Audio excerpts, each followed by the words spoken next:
നമുക്കിനി ഇടുക്കിയിലേക്ക് കൂടി പോകണം. അവിടെ പാറേമാവ് ജില്ലാ ആയുർവേദ ആശുപത്രിയിലെ എക്സ്റേ യൂണിറ്റ് പ്രവർത്തനരഹിതമായിട്ട് 2 വർഷമാവുകയാണ്. എക്സ്റേ യൂണിറ്റിലെ ഉപകരണങ്ങൾ തുരുമ്പെടുത്ത് നശിക്കാൻ തുടങ്ങിയിരിക്കുന്നു. ആശുപത്രി കെട്ടിടം കാട് കയറി നശിച്ചിട്ടും അധികൃതർ തിരിഞ്ഞു നോക്കാത്തത് കാരണം രോഗികൾ സ്വകാര്യ ലാബുകളെ ആശ്രയിക്കേണ്ടുന്ന അവസ്ഥയാണ്. തകരാറിലായ മെഷീനുകൾ ശരിയാക്കാൻ തന്നെ 20 ലക്ഷത്തോളം രൂപ വേണമെന്നാണ് വിശദീകരണം.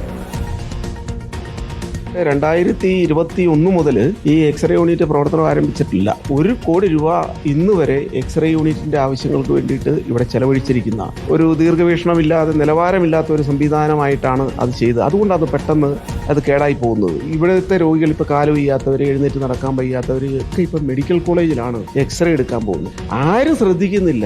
അടിയന്തരമായിട്ട് ബന്ധപ്പെട്ട അധികാരികൾ ശ്രദ്ധിച്ച് ഈ എക്സ്റേ യൂണിറ്റ് പ്രവർത്തനം ആരംഭിക്കണമെന്നുള്ളതാണ് ഞങ്ങൾ HMC മെമ്പർ എന്നുള്ള നിലയ്ക്കും ഇവിടുത്തെ പൊതുപ്രവർത്തകർ എന്നുള്ള നിലയ്ക്ക് ഞങ്ങൾക്ക് പറയാനുള്ളത്. അമ്മച്ചിക്കാണേലും വന്ന് ഇവിടെ എക്സ്റേ എടുക്കാനോ അങ്ങനെയുള്ള കാര്യങ്ങൾക്കൊന്നും പറ്റുന്നില്ല. അവരങ്ങനെ അത് ഇവിടെ ആ സ്ഥാപനത്തിലില്ല, പുറത്തേക്കാണ് ചീട്ട് തരുന്നത്. അത് നമുക്ക് ഒന്ന് തുറന്ന് പ്രവർത്തിച്ച് കിട്ടിയാൽ ഏറ്റവും നല്ലതാണ്. നമ്മളെ ബുദ്ധിമുട്ടിച്ചിട്ട് കുറയുകയും ചെയ്യും. ഇല്ലേ അകലെ പോകണം, ഇരട്ടി പൈസ കൊടുക്കണം. ഇത് വേഗം തുറന്നു തരണം, അതാണ് ഞങ്ങളുടെ ആഗ്രഹം. പുറത്ത് പോയി എടുക്കാൻ നമുക്ക് ഒത്തിരി ബുദ്ധിമുട്ടുണ്ട്. ഇപ്പോൾ ഇവിടെ വരുമ്പോഴായിരിക്കും ചിലപ്പം എക്സ്റേക്ക് തരുന്നത്. എക്സ്റേക്ക് തരുമ്പോൾ നമ്മൾ പുറത്ത് പോയി എടുത്തിട്ട് വരുമ്പോൾ നമുക്ക് നല്ല ബുദ്ധിമുട്ടാണ്. അപ്പോൾ ഇത് തുറന്ന് പ്രവർത്തിക്കുകയാണെങ്കിൽ സാധാരണ ജനങ്ങൾക്ക് വളരെ ഉപകാരമായിരിക്കും. രാഹുൽ സുരേഷുണ്ട്. രാഹുൽ, ജനങ്ങൾക്ക് ഉപകാരമാകേണ്ടുന്നതിന് വേണ്ടി നിർമ്മിച്ചതാണ്. കെട്ടിടം ഇപ്പോൾ കാട് കയറി നശിക്കുന്നു. എക്സ്റേ യൂണിറ്റൊക്കെ തന്നെയും തുരുമ്പ് പിടിച്ച് നാശവുമായിരിക്കുന്നു. ഇനി എന്തിനാണ് ഇത് എന്ന തോന്നൽ ഉണ്ടാക്കുകയാണ്. എന്താണ് ഇപ്പോൾ അധികൃതരുടെയൊക്കെ ഒരു വിശദീകരണം? ഇത് എന്ത് കാരണം പറഞ്ഞുകൊണ്ടാണ് ഇങ്ങനെ അടച്ചിടുന്നത്? അധികൃത അനാസ്ഥയുടെ ഏറ്റവും വലിയൊരു ഉദാഹരണം കൂടിയാണ് നമ്മൾ പൊതുജനങ്ങൾക്ക് മുന്നിലേക്ക് വെക്കുന്നത്. അതായത് ഇടുക്കിയിൽ ഏറ്റവും കൂടുതൽ ആളുകൾ എത്തുന്ന ആശുപത്രികളിൽ ഒന്നാണ് ചെറുതോണിക്ക് സമീപമുള്ള പാറേമാവ് ജില്ലാ ആയുർവേദ ആശുപത്രി. അവിടെ എത്തുന്ന രോഗികൾ പ്രധാനമായും കയ്യോ കാലോ ഒടിഞ്ഞോ അല്ലെങ്കിൽ ചതവുള്ള രോഗികളൊക്കെയാണ്. പക്ഷേ അവർക്കതൊന്ന് സ്ഥിരീകരിക്കണമെങ്കിൽ കിലോമീറ്ററുകൾ സഞ്ചരിച്ച് ചെറുതോണിയിലെത്തി ഒന്നെങ്കിൽ സ്വകാര്യ ലാബുകളെ ആശ്രയിക്കണം, അല്ലെങ്കിൽ ചെറുതോണിയിലെ ഇടുക്കി മെഡിക്കൽ കോളേജിനെ ആശ്രയിക്കണം എന്നതാണ് നിലവിലെ അവസ്ഥ.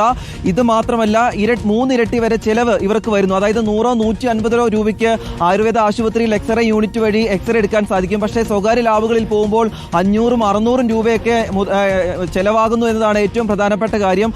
സർക്കാർ ആശുപത്രിയിൽ എത്തുന്ന രോഗികൾ പാവപ്പെട്ട രോഗികളാണ്. അപ്പോൾ അവർക്കാണ് ഈ 3 ഇരട്ടി വരെ പുറത്ത് നൽകേണ്ടി വരുന്നതെന്നാണ് ഏറ്റവും പ്രധാനപ്പെട്ട കാര്യം. അവിടെ കിടത്തി ചികിത്സയുള്ള ഒരു ആശുപത്രി കൂടിയാണ്. എന്നിട്ടാണ് 2 വർഷമായി ഇത്തരത്തിലുള്ള അനാസ്ഥ നടക്കുന്നത് എന്നത് ഗുരുതരമായ സാഹചര്യം കൂടിയാണ്. നമ്മൾ ആശുപത്രി അധികൃതരുമായി സംസാരിക്കുമ്പോൾ പറയുന്നത് 2 വർഷം മുമ്പ് അവിടുത്തെ ഈ മെഷീനുകൾക്ക് തകരാർ സംഭവിച്ചിരുന്നു. പക്ഷേ ഇത് റെഡിയാക്കാൻ വേണ്ടി കരാർ നൽകി.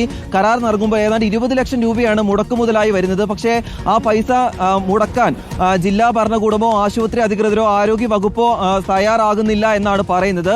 കുറഞ്ഞ ചെലവിൽ കരാർ ഏറ്റെടുക്കാൻ കരാർ കമ്പനികളും തയ്യാറാകുന്നില്ല. അതാണ് ഇപ്പോഴത്തെ ഈ അനാസ്ഥയ്ക്ക് കാരണമായി പറയുന്നത്.